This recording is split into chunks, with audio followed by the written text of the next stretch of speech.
बिस्मिल्लाहिर्रहमानिर्रहीम, अस्सलाम वालेकुम माय डियर व्यूअर्स। इस उम्मीद यकीन के साथ और दुआ के साथ कि आपकी बहुत खूबसूरत सी सुबह शुरू हो चुकी है, दिन का आगाज आप कर चुके हैं।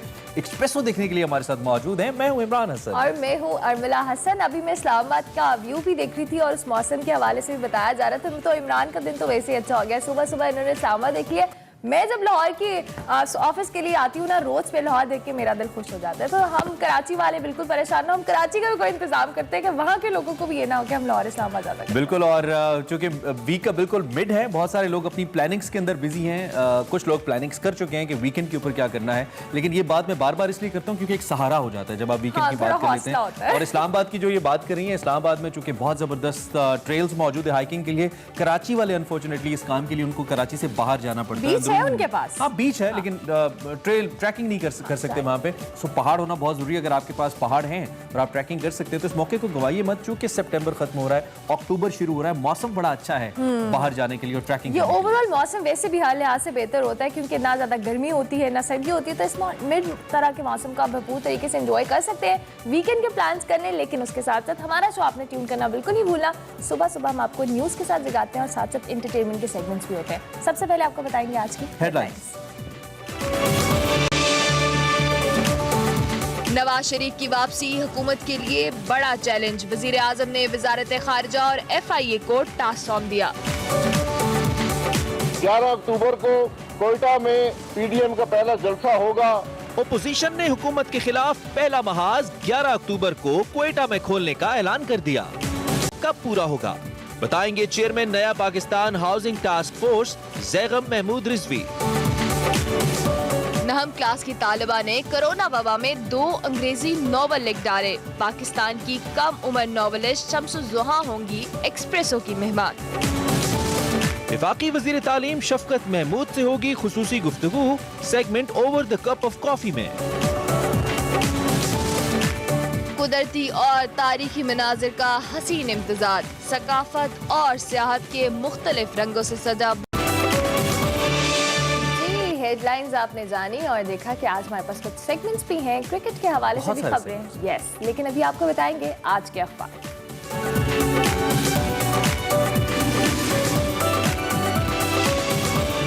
रोजनामा एक्सप्रेस लीड स्टोरी सबसे पहले आप तक पहुंचाएंगे। दोस्ती का पैगाम लाया हूं, अफगानिस्तान में अमन से पाकिस्तान में भी अमन होगा, ये कहना है अब्दुल्ला का। सियासी हल आगे बढ़ने का रास्ता है, मुआशी और अवामी ताल्लुकात मजबूत बनाएंगे। दौरा अफगानिस्तान का मुंतजिर हूं, वजीर आजम इमरान खान ने जवाब में कहा। खुद मुख्तार अफगानिस्तान चाहते हैं जिसमें कोई दहशतगर्द ना हो जो हमसायों को नुकसान पहुंचाए, और वक्त आ गया है कि नतीजा खेज मुज़ाकरात से तरक्की की जाने बढ़ें। ये भी उस किताब का कॉन्टेक्स्ट है। और तशद्दुद में कमी अमन के लिए इंतहाई ज़रूरी है। अफगानिस्तान की सालमियत और खुद मुख्तारी का एहतराम करते हैं, हम फ्रेंड्स हैं, मास्टर्स नहीं। शाह महमूद कुरैशी ने कहा है, हमारी लीड स्टोरी है रोजनामा एक्सप्रेस। इसके साथ साथ आप इस ट्रिब्यून की खबर भी बताते चलें। India forces Amnesty International to shut shop. London based right group was being hounded by different agencies for raising voice against injustice. In a fresh blow to human rights and civil liberties, Amnesty International has been forced to cease all operations in India, a country that most experts believe is becoming increasingly intolerant. That's news, big news from India. इसको हमने बीच में discuss भी करना है, जो भारत ने इकदाम किया है और हर आवाज भारत बंद करना चाह रहा है जो इंसानी हुकूक के लिए उठ रही है कश्मीर को लेकर। सुपर लीड हमारी वफाकी काबीना के इजलास के बारे में जी। नवाज शरीफ की वापसी के लिए बरतानिया को खत लिखने का फैसला। ओपोजिशन तहरीक से निपटने के लिए कमेटी तश्कील। सीनियर वज़रा पर मुश्तमिल कमेटी ओपोजिशन तहरीक पर तजावीज़ देगी और हिकमत अमली मुरतब करेगी। नवाज शरीफ को अदालतों का सामना करना पड़ेगा, ब्लैकमेल नहीं होंगे, ये कहा वजीर आजम इमरान खान ने। सुपर लीड की मजीद डिटेल आप पढ़ेंगे रोजनामा एक्सप्रेस के अंदर। और इसी तरह से क्योंकि हमने आपको बताया आज की अखबार के हवाले से टॉप स्टोरीज क्या है आप देख सकते हैं, और फिल वक्त बढ़ेंगे हम आज की बड़ी खबर की जाने।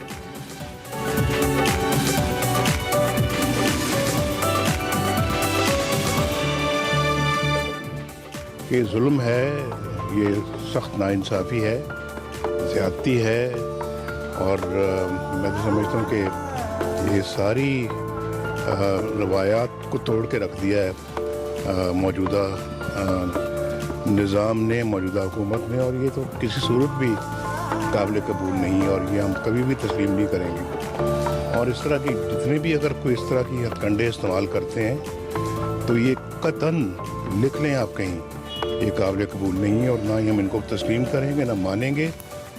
जी, बड़ी खबर आपको बताएं कि ऑपोजिशन ने हुकूमत के खिलाफ पहले जलसे की तारीख दे दी है, तो हुकूमत ने भी इस हवाले से तैयारी पकड़ ली है। ऑपोजिशन इत्तेहाद पीटीएम ने हुकूमत के खिलाफ तहरीक का आगाज करते हुए 11 अक्टूबर को क्वेटा में जलसा करने का ऐलान कर दिया है। इधर हुकूमत ने भी ऑपोजिशन से निमटने के लिए सीनियर वुज़रा की कमेटी बना दी है, जो ऑपोजिशन के मामलात को देखकर तजावीज़ देगी। उधर हुकूमत ने नवाज शरीफ को वापस लाने के लिए भी कोशिशें तेज कर दी हैं। अदालती अहकामात की रोशनी में बरतानवी हुकूमत को एक बार फिर खत लिखने का ऐलान कर दिया है। इमरान खान साहब ने कहा है कि नवाज शरीफ को अदालतों का सामना करना पड़ेगा, करप्शन करने वालों को हम एनआरओ नहीं दे सकते, और उन्होंने कहा कि हम नवाज शरीफ को वापस लाएंगे। सारा ऐसा लगता है गवर्नमेंट का इस वक्त जो फोकस है वो शिफ्ट कर चुका है नवाज शरीफ को वापस लाने में, और इसमें मैं तो यही समझता हूँ कि शायद मुल्क के दीगर मामला कहीं सफ़र कर रहे हैं, खासतौर पे जो इकॉनमी की सूरत हाल है, जो महंगाई की सूरत हाल है, इस पर भी हम बात करेंगे। लेकिन फिल वक्त हमें शाहिद खाकान अब्बासी साहब, पाकिस्तान के फॉर्मर प्राइम मिनिस्टर और सीनियर रहनुमा पाकिस्तान मुस्लिम लीग नून के ज्वाइन कर रहे हैं। उनसे ज़रा इसी हवाले से हम बात करते हैं। अब्बासी साहब, थैंक यू वेरी मच। वैसे तो आज आपकी पेशी भी है, you must be very busy, लेकिन सबसे पहले मैं आपसे पूछना चाहूँगा, ये जो इतनी बड़ी बात की मरियम नवाज साहिबा ने, उन्होंने कहा कि नवाज शरीफ के बयानिए का बोझ उठाना नून लीग के अंदर भी हर किसी के बस की बात नहीं है, क्या नून लीग इसका बोझ उठा पाएगी? क्या कहेंगे इस पे आप? जी, जो मुस्लिम लीग का बयानिया है वो बड़ा सीधा साधा है कि अवाम की राय का एहतराम हो, इलेक्शन गैर मुतनाज़ा हो, दूसरी बात कि मुल्क आइन और कानून के मुताबिक चले। ये पूरे पाकिस्तान का बयानिया है। जो मरियम नवाज साहिबा ने कहा कि आज चूंकि हमारा मुल्क आज़ाद नहीं है, मीडिया आज़ाद नहीं है, आवाज़ को दबाया जाता है, तो आज जो ये बात करता है उसको भुगतना पड़ता है।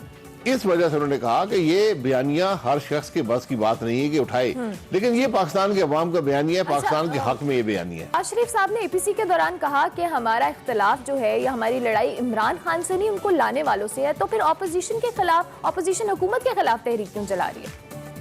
ये सोच की बात है, ये सोच का मुकाबला है, ये कोई लड़ाई नहीं है, मुल्क के मुफाद की बात है कि जो इलेक्शन में हुआ वो नहीं होना चाहिए था।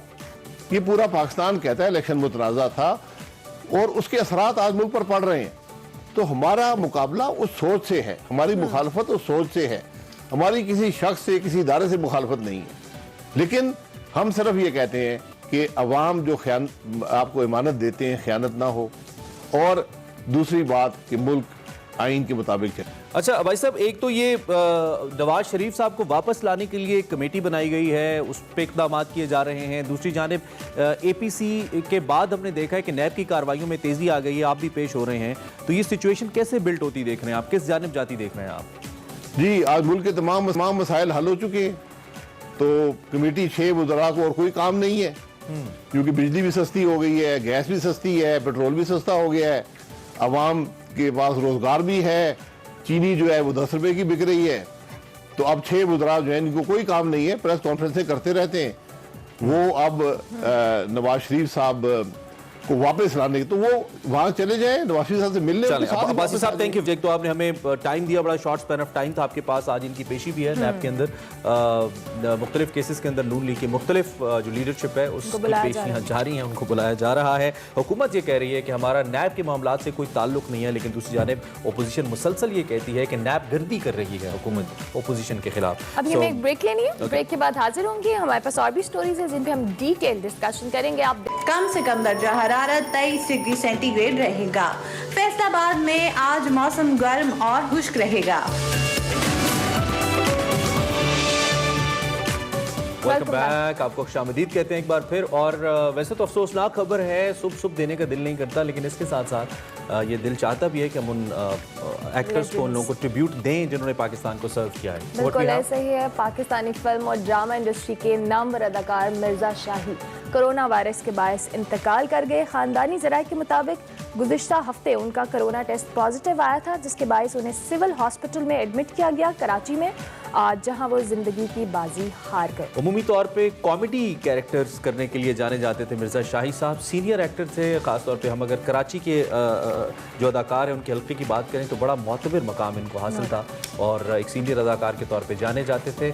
आप जैसा कि देख सकते हैं एक अरसे से कम 3 दिहाइयों से ज़्यादा इन्होंने पाकिस्तान टेलीविज़न और पाकिस्तान ड्रामा इंडस्ट्री को सर्व किया और तकरीबन सभी बड़े मारूफ अदाकारों के साथ अपनी जो अदाकारी है उसके जौहर दिखाए। और कोरोना वायरस की वजह से, जैसा कि अरमला ने आपको बताया, 2 दिन हॉस्पिटल में एडमिट लेने के बाद इंतकाल कर गए। तो हमारा इज़हार ताज़ियत इनकी फैमिली से और इनके मद्दाहों से। और अब हम बढ़ते हैं अपने अगले सेगमेंट की जानिब, कल रात खास बात।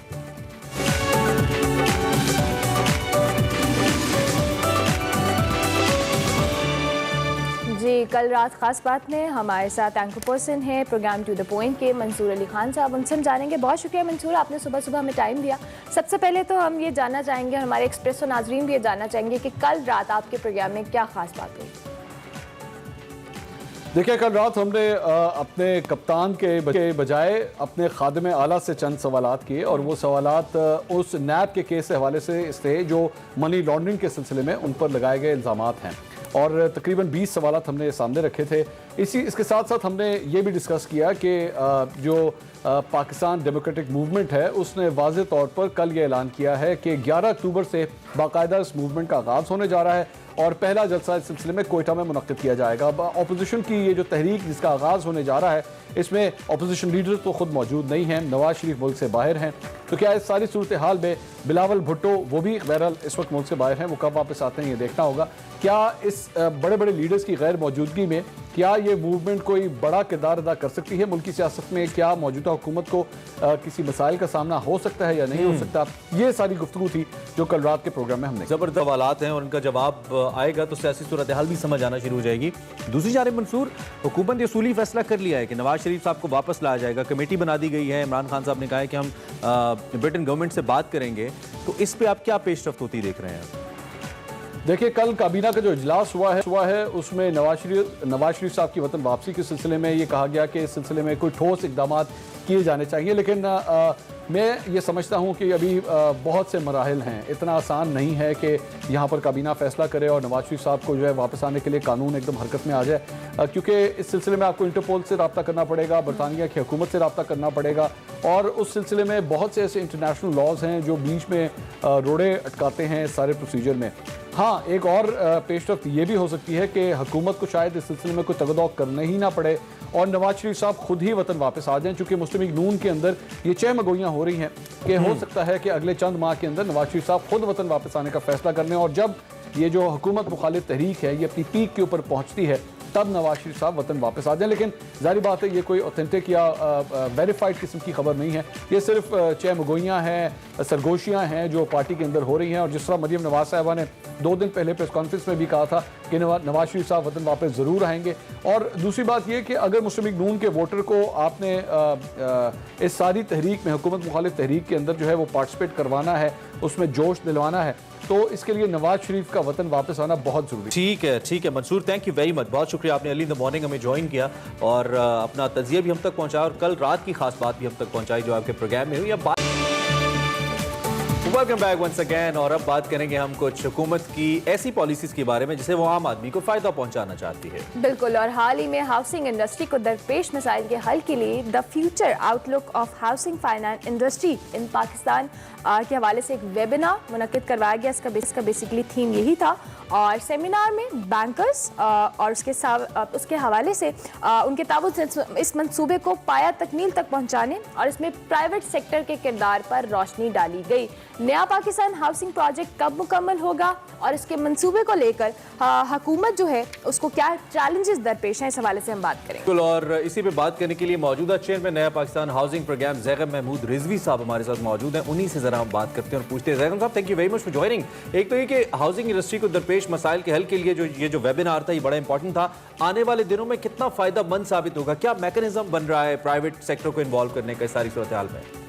बिस्मिल्लाहिर्रहमानिर्रहीम। देखिए, जो वेबिनार अरेंज किया था पाकिस्तान मॉर्गेज रिफाइनेंस कंपनी ने किया था, जिसका मकसद ये है कि जब हाउसिंग इंडस्ट्री बढ़ेगी तो पैसे की बहुत ज़रूरत पड़ेगी, तो ये मार्केट के जो हाउसिंग फाइनेंस इंस्टीट्यूशन उनको लॉन्ग टर्म लिक्विडिटी प्रोवाइड करेगी। जो इश्यूज पॉसिबल इश्यूज हैं या ये चीज का एहसास करना कि कितना बड़ा चैलेंज है और कितना काम हो चुका है, गवर्नमेंट ने कितने इंसेंटिव दे दिए हैं, बैंकों में इस चीज को एड्रेस करने के लिए कितना काम हो रहा है, जो अभी चंद दिनों में मंजर आम पर आएगा। बैंकों की स्टीयरिंग कमेटी बनी हुई है। तो मैं समझता हूं कि मेरी सोच में, क्योंकि हाउसिंग से मेरा ताल्लुक है, कि 70 बरस में हाउसिंग की फाइनेंस साइड, सप्लाई साइड जो अलग है, फाइनेंस साइड पे इतना गवर्नमेंट की कभी सपोर्ट नहीं आई। सही। और जो स्टेक होल्डर्स हैं, जिसपे सबसे बड़े स्टेक होल्डर स्टेट बैंक और बैंक्स हैं, ये भी इतनी तवज्जो से नहीं किया। तो डिस्कशंस के नतीजे में ये बातें हुई कि जी काफी काम हो रहा है। और एक और अच्छी चीज हुई है कि हम एक इनफॉर्मल किस्म का एक प्लेटफॉर्म, जैसे पाकिस्तान मॉर्गेज बैंकर्स एसोसिएशन है, हम वो बनाएंगे ताकि जो 10, 12, 15 एक्टिव बैंक्स हैं, वो उन्हें जो मुश्किलात आए वो अपनी टेबल पे घर पे बैठ बात के कीजिए तो आप प्रोजेक्ट के चेयरमैन भी हैं और वजीर आजम इमरान खान ने 50 लाख घरों का वादा भी किया है। कब तक आप देख रहे हैं इस प्रोजेक्ट की तकमील और ये जो ख्वाब है इसकी ताबीर कब तक मुमकिन हो सकती है? मैं अक्सर ये कहा करता हूँ कि लोग कहते हैं ख्वाब, तो मैं कहता हूँ कि ख्वाब ही से है कि आसमानों पर नजर रख, अंजुमो महताब देख, सुबह की बुनियाद रखनी है तो पहले ख्वाब देख। अल्लामा इकबाल ने पाकिस्तान का ख्वाब देखा था। तो ख्वाब देखने में कोई हर्ज नहीं है, लेकिन जब सुबह हो तो उसकी ताबीर के लिए कोशिश करनी चाहिए। तो ये ख्वाब तो शायद हमारे मुल्क में है ही है हाउसिंग का, लेकिन अल्लाह का शुक्र है कि इस वक्त हम लोग काम लिटरली फील्ड में हो रहा है। और नया Pakistan housing and development authority, फिर पंजाब की Punjab housing and town planning agency, ये सब अदारे जो हैं, ये टास्क फोर्सेस ने उनको एक प्लेटफॉर्म दिया, उनको एडवाइजरी दी, उनको बहुत सी चीज़ों का हल बताया, बैंक लगे हैं।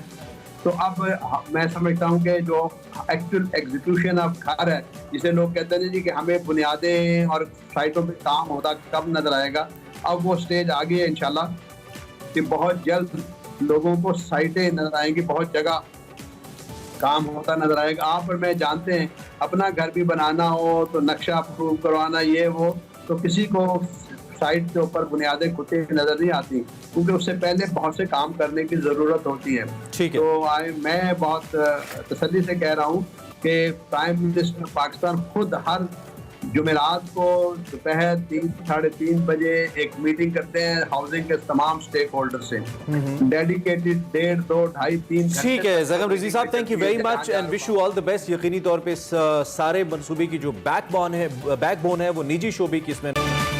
वेलकम बैक टू एक्सप्रेसो और अब बारी है हमारे सेगमेंट माइंड मेटर्स की, जिसमें हमारे साथी एंकर वकार अहमद मलिक और हिना न्याजी हमें कुछ बताने वाले हैं इंफॉर्मेटिव। तो over to you Hina and Waqar साहब। Thank you so much Urmila and Imran.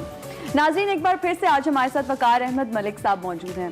वकार साहब, आज का जो टॉपिक है वो बड़ा संजीदा है। रेप विक्टिम्स के साथ ऑलरेडी एक हादसा हो चुका होता है, तो उनके घर वालों का, मुआशरे का उनके साथ कैसा बर्ताव होना चाहिए? देखिए, ये बहुत ही अहम सवाल है और इस हवाले से अहम सवाल है कि बहुत सारा जो हमारा रवैया है रेप विक्टिम के साथ वो बहुत इर्रेशनल, गैर अकली होता है और उस गैर अकली रवैये की जो बुनियादें हैं वो कुछ मुगालते हैं, कुछ मिसकंसेप्शंस हैं। मसलन एक मुगालता जो है वो ये है, रेप जो है उस पर अगर डाटा साइंसेस की मदद ली जाए, मतलब पूरी दुनिया का डाटा इकट्ठा किया जाए, तो हमें मालूम होता है कि रेप कब होता है, क्यों होता है। तो हमें आइडिया होता है कि जो रेप है इट्स अ क्राइम, यानी जो कि अपॉर्चुनिटी देख रहा होता है। Rape is a crime of opportunity. कि ये जो मुगालता आपको ज़हन से निकाल देना चाहिए कि किसी सर्टन ड्रेस की वजह से होता है।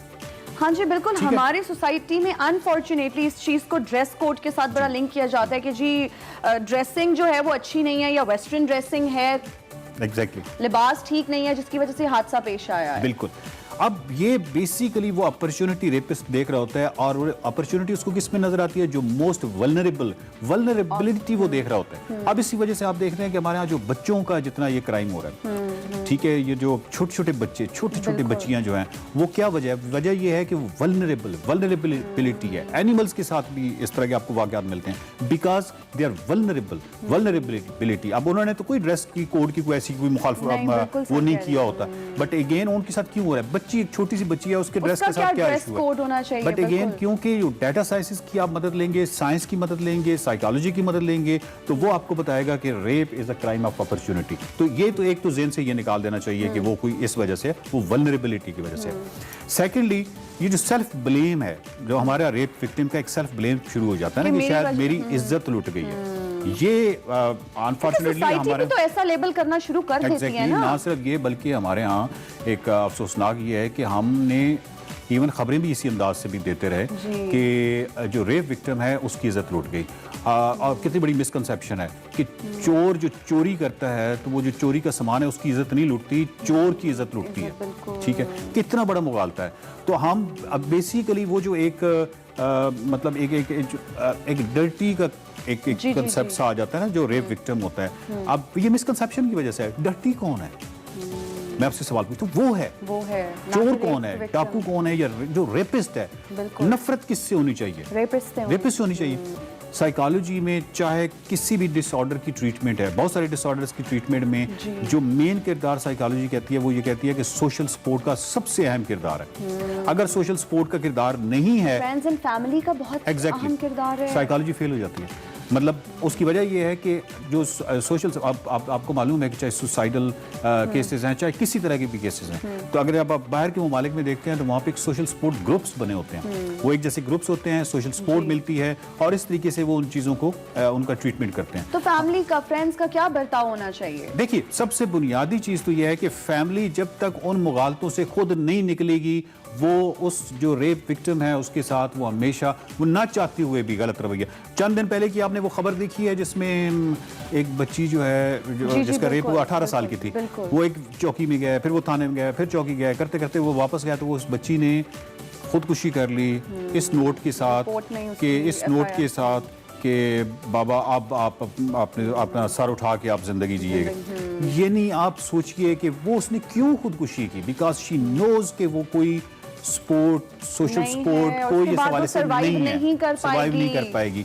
इशू ये है कि ये जितने भी आपके इर्द गिर्द लोग हैं, जब तक ये गलतफहमियां, ये मिसकंसेप्शन, मुगालते इनकी ज़हन से नहीं दूर होते, तो ये सिंसियर होते हुए भी, ऑनेस्ट होते हुए भी, इनका रेप विक्टिम के साथ रवैया कभी ठीक नहीं हो सकता।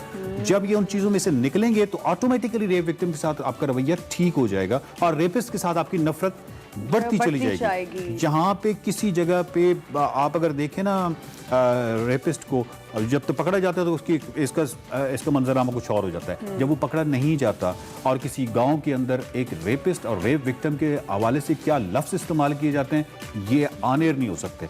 जो रेपिस्ट है उसके हवाले से वो लफ्ज़ इस्तेमाल किए जाते हैं कि बड़ा बड़ा बहादुरी का इसने सबूत दिया है, बड़ा और जो रेप विक्टिम है उसके बारे में क्या किया जाता है। यहाँ सोसाइटी की जो फैब्रिक है, जिसको हम कहते हैं, वहाँ पे इतनी ज़्यादा वहाँ पे ख़राबी है कि जब तक वो उस चीज़ों पे ठीक नहीं होगा, रेप विक्टिम के साथ क्या होगा। तो हमारा जो इसका मतलब बुनियादी मकसद ये है कि किसी तरीके से इन मुगालतों को ख़त्म कीजिए। और आपको मालूम होना चाहिए कि ये जो डर्टी का लफ्ज़ है जो अपने अंदर वो बिठा लेती है जो भी रेप विक्टिम होता है, या ये जो इज्जत लुट गई और इस तरह की जो चीज़ें हैं, इनको जब तक आप क्लियर नहीं होंगे, रेपिस्ट को जो है इस मुल्क में इस हद तक नफरत होनी चाहिए कि उसको जगह ना मिले कि अगर वो जेल से बाहर भी आए तो आपको मालूम है कि कुछ ऐसे ममालिक हैं जहाँ पे रेपिस्ट अगर बाहर आ जाए, वो अपनी सजा पूरी कर चुका है, लेकिन सजा पूरी करने के बावजूद वो सोसाइटी में कुछ अरसा रहता है और फिर खुदकुशी कर जाता है। क्यों? क्योंकि वो कहते हैं ठीक है तुमने सजा पूरी कर ली, तुम हो रेपिस्ट। इतनी नफरत होती है। तो इस अगर हमारी सोसाइटी में भी ऐसा होना शुरू हो जाए तो एग्जैक्टली क्राइम में बड़ी कमी आ जाएगी। बिल्कुल। और इसमें मेरा ख्याल है कि ये बुनियादी हमारी जो बात है वो यही है कि उनके साथ इंतहाई हमदर्दी, इंतहाई मोहब्बत, और उसको हर उसके साथ अगर आपने बात भी करनी है तो आई एम सॉरी कह के आई एम सॉरी। और मैं ऑलरेडी उनके इमोशंस जो है इमोशनली बड़े वीक होते हैं। बार बार कहें कि यू आर नॉट अलोन, आप अकेली नहीं हैं, मैं आपके साथ, इस तरीके से आप लाइक अ फैमिली। और हर बंदे को अलाउ ना करें कि वो उससे क्वेश्चन आंसर करे। अच्छा, बिल्कुल बिल्कुल। तो लोग किसी एक्सटेंट पे भी जाके वो जो छोटी छोटी बातें, प्लेंट्री के डिटेल्स पूछने के चक्कर में बहुत कुछ पूछ रहे होते हैं, तो उससे अगला बंदा जो है वो बहुत बिल्कुल हो रहा होता है। तो मेरा ख्याल है कि हमारा एक इंतहाई हमदर्दी की जो मामलात हैं वो उसके साथ होना चाहिए, courteous and nice and polite होना चाहिए। Thank you so much for your time. अस्सलाम वालेकुम नाज़रीन, मैं हूं आपका मेज़बान वसी शाह और आप देख over the cup of coffee. और आज हमारे साथ मौजूद हैं वफाकी वज़ीर बराए तालीम शफकत महमूद साहब से। Welcome to show. और आप national history and literary heritage के भी अब उसका नाम तब्दील हो गया। अच्छा, क्या रख दिया आप? अब उसका नाम है नेशनल हेरिटेज एंड कल्चर। सबसे पहले मैं समझता हूँ जो बहुत ही इंपॉर्टेंट चीज़ है वो है यकसां निज़ाम का, यकसां तालीमी निज़ाम निसाब जो है उसका मामला। उसके हवाले से आप ज़रा हमें कुछ बताइए, क्योंकि हम देखते हैं कि अब तक हमने देखा कि खलीज है हमारे यहाँ, एक तबका जो है वो बिल्कुल मशरिक़ किस्म देखता है और एक तबका जो है बिल्कुल मगरिब किस्म देखता है, और रहते सब एक ही सरहदों के अंदर हैं। तो इसी वजह से आपस में शदीद इख्तलाफात बाज़ औक़ात नहीं, सोच की दीवारें हैं। मैं तो उसको अंग्रेजी में परसेप्चुअल वॉल्स कहता हूँ। जी हाँ, क्योंकि तालीम क्या करती है शाह साहब, आपको तो पता है, तालीम आपको दुनिया देखने का एक तरीका सिखाती है। और अगर आपकी तालीम इतनी मुख्तलिफ है कि उसका आपस में कोई जोड़ ही नहीं है, पोल्स अपार्ट, तो उसका रिजल्ट ये है कि दुनिया देखने का तरीका जो है वो बिल्कुल ही मुख्तलिफ है। लेकिन उसकी एक वजह यह है कि हमारा निज़ाम तालीम बटा हुआ। तो इसलिए हमने कोशिश की है। देखें, निज़ाम तालीम बड़ा लफ्ज़ है, निज़ाम तालीम सारे को एक जैसा करना आसान काम नहीं है। उसका मतलब है कि बिल्डिंग भी एक जैसी हो, लेबॉरेटरीज भी एक जैसी हों, टीचर भी एक हों, ये हो, वो मुमकिन नहीं है।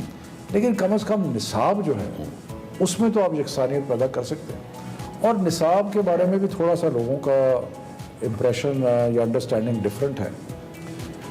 निसाब में और यानी कि करिकुलम में और सिलेबस में फ़र्क है। निसाब के अंदर हम स्टैंडर्ड्स प्रिस्क्राइब करते हैं। क्लास 1 में बच्चे को 100 तक गिनती आनी चाहिए। क्लास 1 में बच्चे को अलिफ बे जो है वो जे तक आनी चाहिए। क्लास 1 में बच्चे को अंग्रेज़ी की जो हिस्से हैं वो सारे आने चाहिए, वगैरह वगैरह। सो आपने स्टैंडर्ड्स प्रिस्क्राइब कर दिए। ठीक, वो स्टैंडर्ड सबके लिए बराबर है, यानी कि चाहे मदरसे का बच्चा है, चाहे सरकारी स्कूल का बच्चा है, चाहे बीकन हाउस या किसी प्राइवेट इदारे का। एक तरह से लाइफ के बेसिक अल्फ़ाबेट्स जो हैं वो आपने सबको दे दिए। सो इसी तरह आप हर मजमून में, हर क्लास में आप एक स्टैंडर्ड सेटिंग करते जाते हैं। ठीक, जो बेसिक भी है, बेसिक। और उसके बाद जितने भी आपकी पढ़ाई है ना वो उन स्टैंडर्ड्स के मुताबिक होती है। आपकी किताबें उस स्टैंडर्ड्स के मुताबिक होती हैं। आपके इम्तिहानात जो हैं वो उन स्टैंडर्ड्स पे आपको जज किया जाता है। तो वो काम हमने कर लिया है।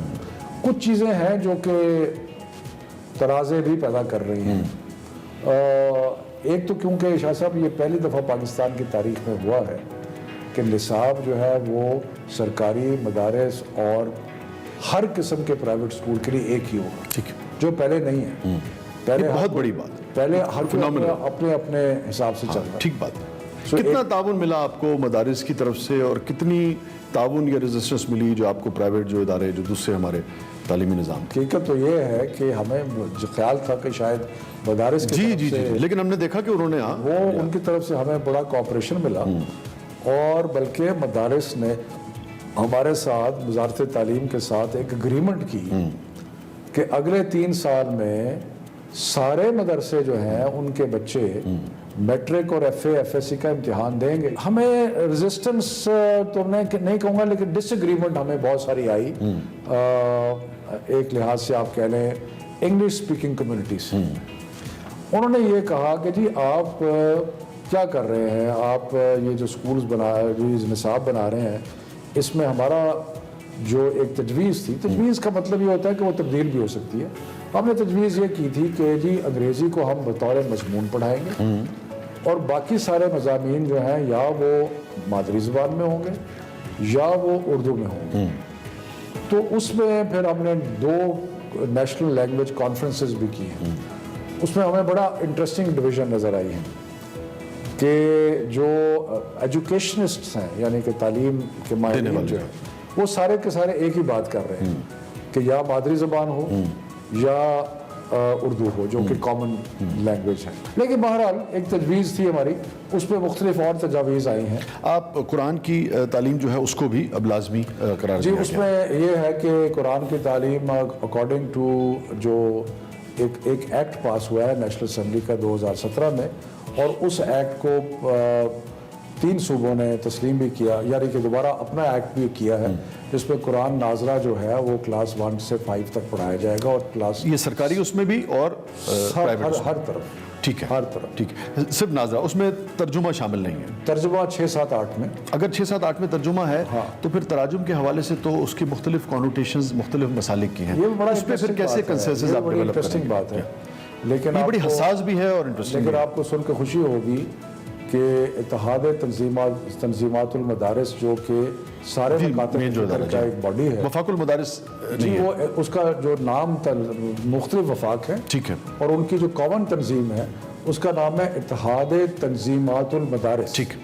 तो इत्तेहाद तंजीमातुल मदारिस के ज़ेर साया जो तर्जमा हुआ है वो सारे मुकातब फ़िक्र ने मिल के तर्जमा किया है, और वो मुझे जो मेरी समझ में आया है, जो मुझे बताया गया है कि वो ऐसा, उसमें ऐसी कोई बात नहीं है तर्जुमे में। ये तो बहुत बड़ी न्यूज़ है, बहुत बड़ी, उसकी हम लॉन्च करने वाले हैं। ये तो बहुत बड़ी न्यूज़ है जी।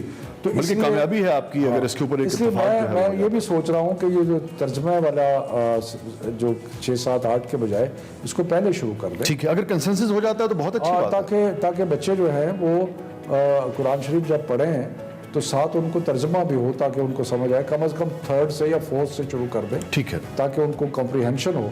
इसी तरह हमने अहदीस में बजाय इसके कि उसको मेमोराइज किया जाए, हमने ये एम्फसाइज किया है कि उसका जो मफहूम है उसको समझा जाए, ताकि रसूल पाक की जो सल्लल्लाहु अलैहि वसल्लम की जो ज़िंदगी है उससे हम सीखें और बच्चों की तरबियत में उसका एक रोल हो। मैं अगर ये कहूँ कि तमाम मसालिक जो हैं वो ऑन बोर्ड हैं तो ये दुरुस्त होगा? एब्सोल्युटली 100% और दुरुस्त है, और अगर कहीं कोई कमी बेशी रह गई तो उसको हम दुरुस्त करेंगे। अच्छा, मेरी आपसे ज़ाती भी कुछ मौक़ों पे मुलाकातें रहीं। आप एक दर्दमंद दिल रखने वाली शख्सियत हैं। ये जो गैर मामूली फ़ीसें हैं ये बिल्कुल नाकाबिले बर्दाश्त होती चली जा रही हैं, ये एक मसला है।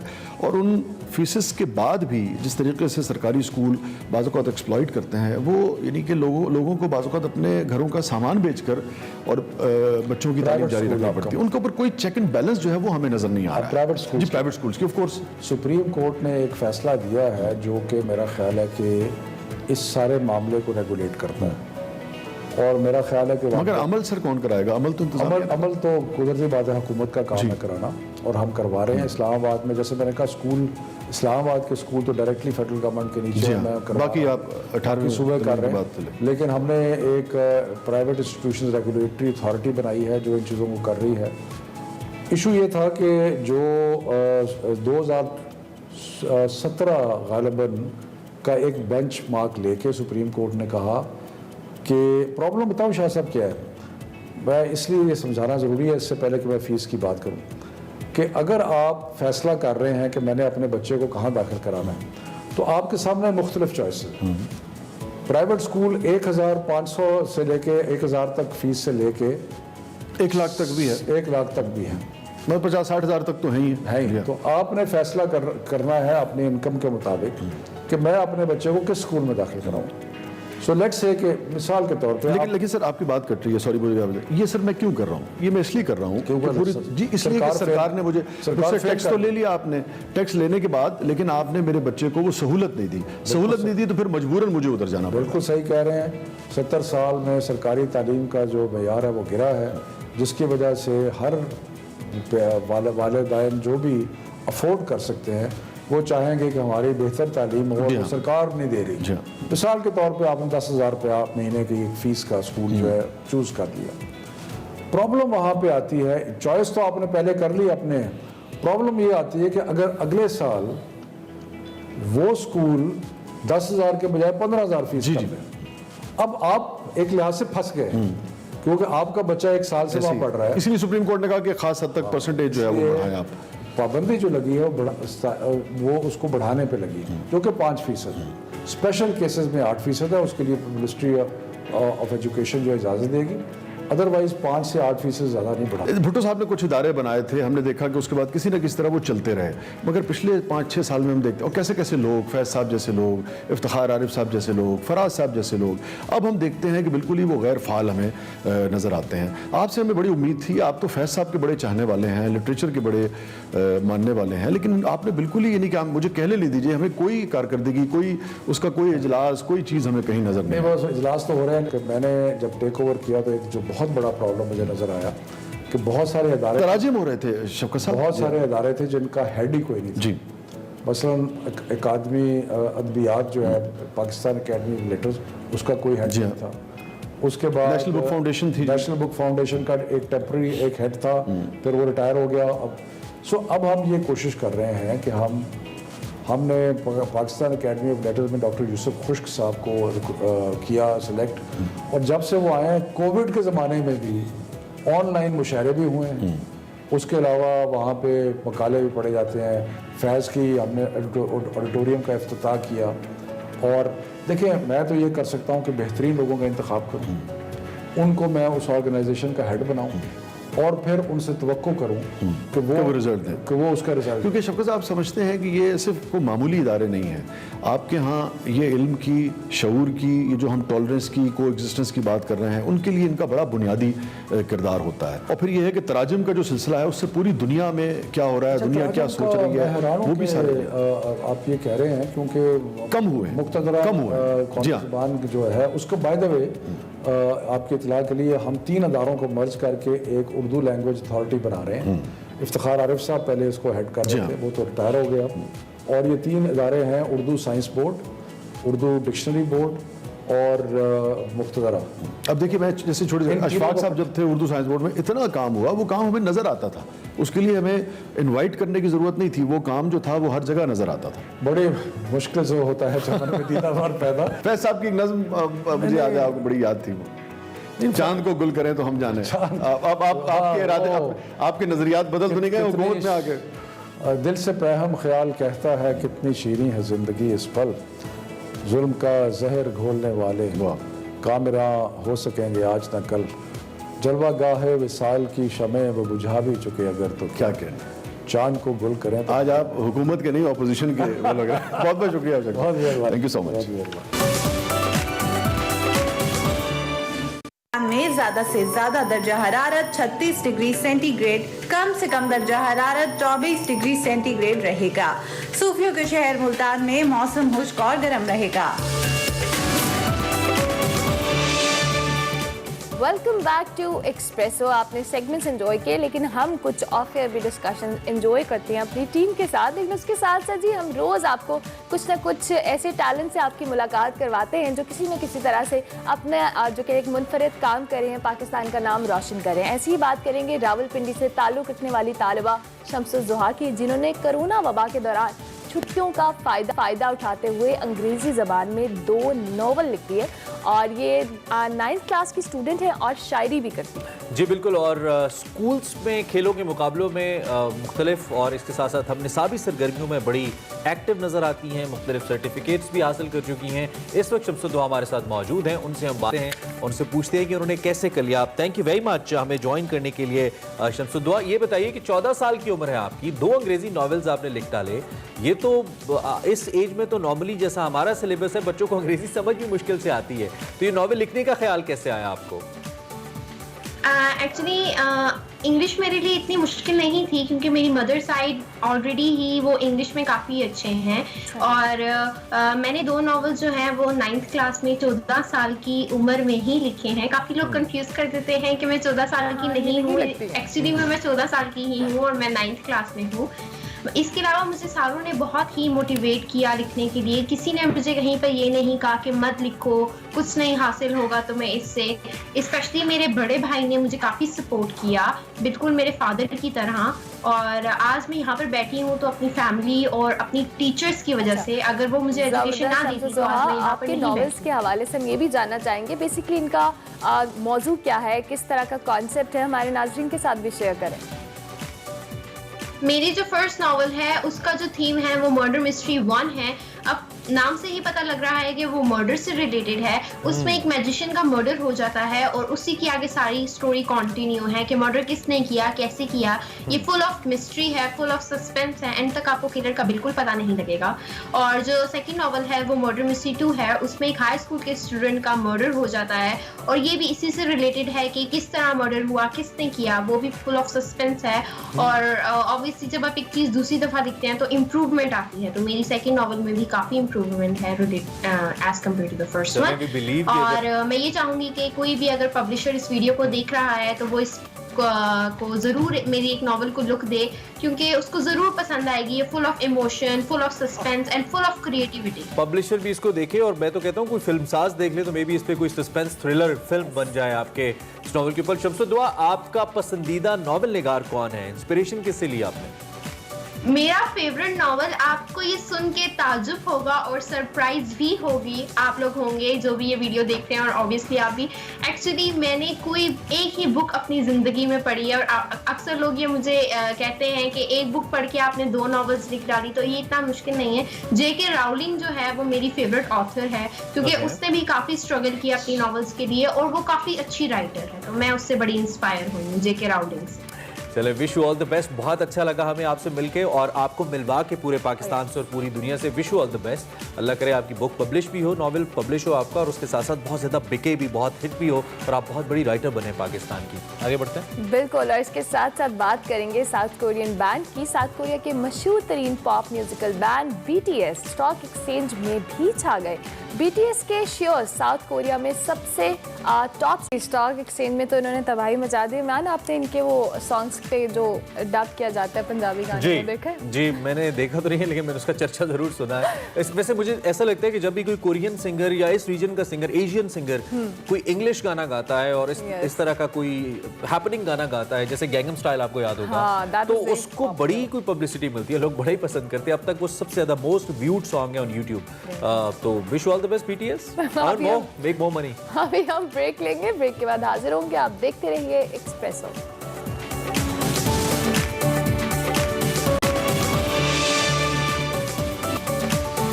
41% नमी, इतनी ह्यूमिडिटी तभी लगता है ना जब बाहर हम निकलते हैं, लाहौर में खास तौर पे इतनी हब्स महसूस होती है। और बहुत से लोग कह रहे हैं कि सितंबर खत्म होने वाला है, गर्मियां क्यों नहीं जा रही? नहीं, मैं बुराई नहीं कर रहा, लेकिन क्यों की है ऐसे? मुझे ये बात बिल्कुल अच्छा, लाहौर में बहुत ठंडी जी बर्फबारी हो रही है लाहौर में। बस ऐसे। I am happy. अच्छा जी, आप मैं बदला लूंगी, आपको हम कराएंगे आज सुबह सुबह एक्सरसाइज। इस्लामाबाद का मौसम बहुत अच्छा है इस वक्त, लाहौर का मौसम भी अच्छा होने वाला है। एक्सरसाइज करेंगे आप, उसके लिए हम आपको बताएंगे हेल्थ एंड फिटनेस। जी, हेल्थ क्यों हंस रहे हैं आप? नहीं, मैं बर्फबारी पे हंस रहा हूँ, बर्फबारी हो रही है। अच्छा जी, हेल्थ एंड फिटनेस में हमारे साथ होगी खुशी। खुशी कैसी हैं आप? मैं ठीक ठाक, आप लोग कैसे हो? बिल्कुल ठीक। खुशी, आपको हमें देख के खुशी होती है? नहीं, हमें तो बहुत ज़्यादा मॉर्निंग आप लोगों से स्टार्ट होती है मेरी। अच्छा खुशी, बताएं। अच्छा, बड़े सीरियस फेस से खुशी कह रही हैं जी, बहुत ज्यादा। मतलब मजबूरी है उनकी। अच्छा खुशी, क्या एक्सरसाइज बताएंगे आज? आज स्पेशली विमेन के लिए एक्सरसाइज है, जिनको ऑब्लिक्स का इशू है, love handles and for hip dips, सारे लेटरल पार्ट और मीडियल पार्ट, यानी फैट यहाँ पर इकट्ठा हो जाता है, ठीक है, उसके लिए एक्सरसाइज हैं। A lot of women have hip dips, जिनकी वजह से वो बहुत ज़्यादा होता है कि लेग्स उनकी शेप्ड अप नहीं है। So there is going to be 3 to 4 exercises. उसमें आपने 20 to 25 रेप्स ईच करने, ठीक है, और 3 to 4 राउंड्स। तो फर्स्ट एक्सरसाइज हम फ्लोर पे करेंगे। These are very effective exercises. हम एल्बो पे आएंगे, ठीक है, फॉर बिगनर्स वो एल्बो, फोर आर्म और नी पे करेंगे। जो इंटरमीडिएट लेवल पे हैं वो पीठ पे आएंगे, ठीक है। Hands on your head and down up and breathe out, ठीक है। और ये कितने रेप्स हैं? 20 reps. 20 reps each side, 3 to 4 sets. Okay, second exercise would be with lunges. Arm straight, you can grab a dumbbell, ठीक है, and turn to the side and switch and turn to other side, breathe out, knee down and twist. You can grab a medicine ball as well. कोई भी घर पे object पकड़ लें। आज मौसम अच्छा है तो आप घर के बजाय बाहर एक्सरसाइज कर सकते हैं। You can get oxygen, energy अच्छी होती है। So our third exercise is on the floor as well, ठीक है, जिसमें हम प्लैंक में ही जाएंगे एंड क्रॉस करेंगे लेग को इधर to one side, cross the leg to the other side, breathe out, ये तो मुझे keep your stomach, बहुत मुश्किल लग रही है। keep your stomach tucked in। इतनी देर होगी, आई थिंक आप चैलेंजिंग थोड़ा सा दे देना चाहिए। हमने तो भी पहले बिगनर्स वाला हाल नहीं, आप हमें चैलेंज कर रही हैं। तो if कोई डिफिकल्टी हो रही है, just take a pause for do few reps, take a pause, then start again, 10 each side करने, ठीक है, take a pause, keep pushing yourself, जितना हो सकता है अपने आप को पुश करें। And there is one more exercise with lunges, ठीक है, arm should be right above your head, lunge करेंगे and to the side, switch, lunge to the side. I guess lunch का मैंने 2-3 दफ़ा जो है बताया कि कैसे करना है, स्टिल दोबारा से बता देती हूँ। Take a big step forward, bend your back leg down, arm straight up, stretch to the one side, twist करना है, okay, then switch to the other side, These are the 4 exercises, 20-25 reps. आप अपने आप को ज़्यादा challenge देना चाहते हैं तो 30 reps कर लें, 4 rounds each exercise. ये आपकी बैक के लिए बहुत अच्छे हैं, QL के लिए भी बहुत अच्छे हैं. ये सारा मीडियल और लेटरल पार्ट जो है ये हिट होगा. दिस पार्ट हिप डिप्स के लिए भी बहुत अच्छी है एंड लव हैंडल्स के लिए भी बहुत अच्छी है. So keep pushing yourself and keep exercising every day. 5 days a week बहुत ज़रूरी है एक्सरसाइज करना. अगर 5 days a week नहीं हो रही तो मिनिमम 3 days a week ज़रूर करनी चाहिए. ठीक है, और वीकेंड्स पे आप थोड़ा सा एंजॉय कर सकते हैं. थैंक यू वेरी मच खुशी. आज हमने अच्छा खासा टाइम दिया. अभी खुशी की जो फैंस हैं वो कहते हैं कि आप ज़रा टाइम इन्हें ज़्यादा दिया गया. तो हमने कहा ज़रा ज़्यादा एक्सरसाइजेज हो जाएं. हम खुद देख के ज़रा परेशान हो रहे थे कि कैसे करेंगे इतनी ज़्यादा एक्सरसाइजेज है. I hope you had a good time with this नए पैटर्न्स एक्सरसाइजेज के. आगे बढ़ते हैं और बात करते हैं अच्छी बातें जो कि हो रही है ना. बलूचिस्तान की बात करते हैं. पाकिस्तान का सबसे खूबसूरत अगर मैं कहूँ सूबा है तो गलत नहीं होगा. बिल्कुल, और ऐसे नाकाबिले यकीन कुदरती मनाजिर जिन्हें इंसान देखे तो अपनी आंख झपकना भूल जाए, अपने अंदर अमन और सुकून का एहसास लिए तारीखी सकाफत से रंगों से सजा सूबा बलूचिस्तान दुनिया के बेहतरीन तफरीही और सियाहती मकामात से भी माला माल है. सी पैक और कोस्टल हाईवे मंसूबों की बदौलत वो दिन दूर नहीं जब बलूचिस्तान की सियाहत का शोबा दुनिया भर में फरोग पाकर मुल्क की मईशत में इनकलाब बर्पा कर देगा. बिल्कुल, अल्लाह करे ये हो जाए. किताबों की हद तक तो हम पढ़ते हैं. पता नहीं बलूचिस्तान हुकूमत क्यों नहीं ये सारे मामले को लेकर चलती. कोस्टल हाईवे की आप बात करते हैं, तकरीबन 7 घंटे की ड्राइव है फ्रॉम कराची टू गवादर. एक मंजर दिल को लुभाने वाला है. कुंडमलीर बीच की बात करें, पसनी चले जाएं, गवादर चले जाएं, जीवनी चले जाएं, वहाँ का सनसेट देखें, मनाजिर देखें. इतने खूबसूरत लैंडस्केप्स हैं, इतनी खूबसूरत कोस्टल हाईवे है हमारी कि शायद बहुत सारे पाकिस्तानी भी इमेजिन नहीं कर सकते कि कितनी खूबसूरत जगह है जिस पे फोकस किया जाना चाहिए. बलूचिस्तान दुनिया खाना चाहिए. हम तो दिखा ही रहे हैं और ये आपको वीडियो भी हम दिखाते हैं. ये शहर कोयटा है. आज कोयटा में ज्यादा से ज्यादा दर्जा हरारत 29 डिग्री सेंटीग्रेड, कम से कम दर्जा हरारत 10 डिग्री सेंटीग्रेड रहेगा. कोयटा में मौसम खुश्क और गर्म रहेगा.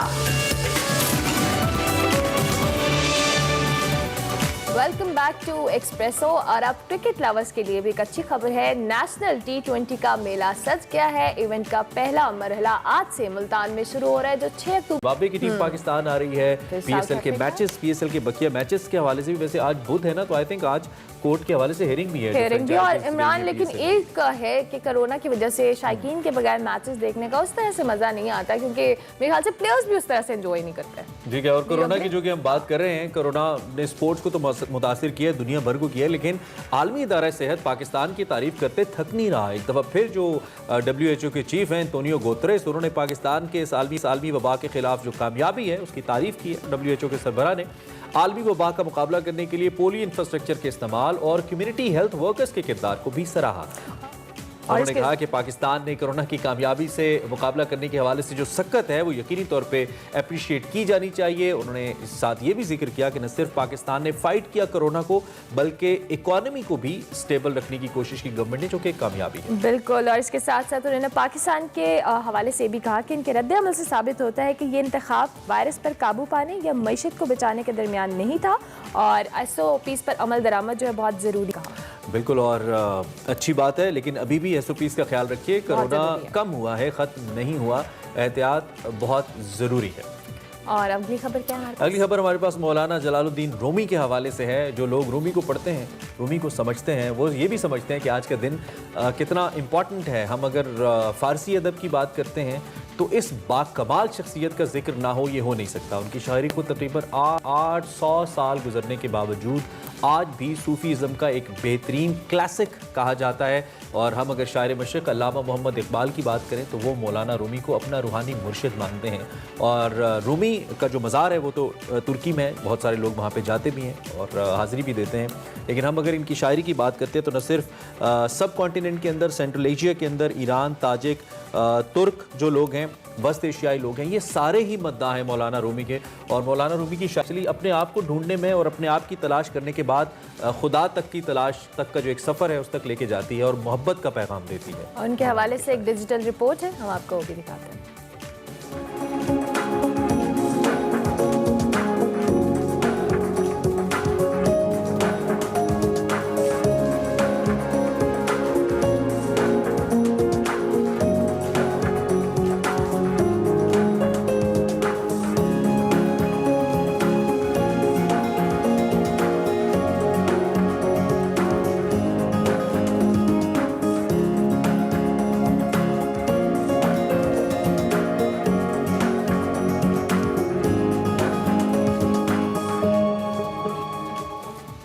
आप ज़रूर पढ़िए मौलाना रूमी को। अपने आप की तलाश से लेकर खुदा तक की तलाश और मोहब्बत के साथ ज़िंदगी कैसे गुजारी जा सकती है, बेहतरीन फ़िलॉसफी है।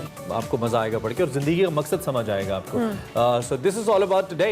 यस, कुछ और है शेयर करने के लिए आपके पास सोशल मीडिया? आज के लिए इतना बहुत है, ये डाइजेस्ट करेंगे हम भी और हमारे देखने वाले भी। आपसे हमारी मुलाकात वन थिंग, शेफ नोमान को आपने आज मिस किया होगा, वो आज नहीं है, सो मैंने मिस किया शेफ नोमान। ठीक हो गया। तो अभी कल आ जाएंगे, आई होप। अभी हम अपने देखने वालों से इजाजत लेंगे, आपसे हमारी मुलाकात होगी कल। फीडबैक आपने हमें लाजमी देना है हमारे सोशल मीडिया हैंडल्स पे, फेसबुक, इंस्टाग्राम और ट्विटर पे। कल तक के लिए हमारी तरफ से अल्लाह हाफ़िज़।